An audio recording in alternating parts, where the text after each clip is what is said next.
Hello again from Sheffield. We're still in Ezekiel, and today we're on chapters 30 and 31. We've looked at how the first chunk of Ezekiel, the first 20 odd chapters, was messages of difficult stuff for the Jews. And in this section that we're currently in is a set of messages for the countries around Israel, which are pretty difficult for them. We've had messages against Tyre, we've had messages against Sidon, and today we've got a pretty difficult message for the country of Egypt. In verse 4 of the chapter, we see that a sword will be taken against Egypt, that Nebuchadnezzar, the Babylon king, will come crashing in and will sort the place out. He will destroy the land, he'll dry up the river, and God says that the Nile will just be dried up. The source of all their wealth, the source of all their agriculture will be completely and utterly snuffed out. Then we've got this funny sort of images about Pharaoh's arms in verses 21 and 23. God says that he broke one arm, and then he said he broke the other one, and then, unsurprisingly, with two broken arms, Pharaoh dropped his sword.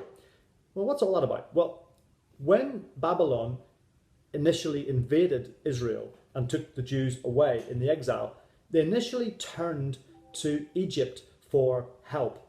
And God's trying to warn them in this passage, don't turn to Egypt for help, because Egypt is about to have two broken arms and drop their sword.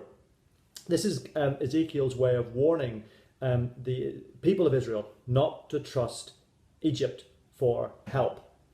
Now, bear in mind, the Jews are being held captive by the Babylonians and by Nebuchadnezzar.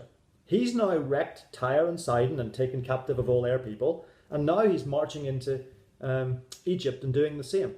If you were a Jew sat in exile seeing all this, you would have probably thought you haven't got a hope of ever getting out, because this guy, this king, is running the roost. He's controlling everything.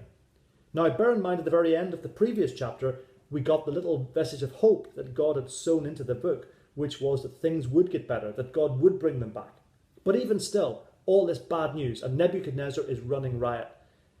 Well, where is Babylon?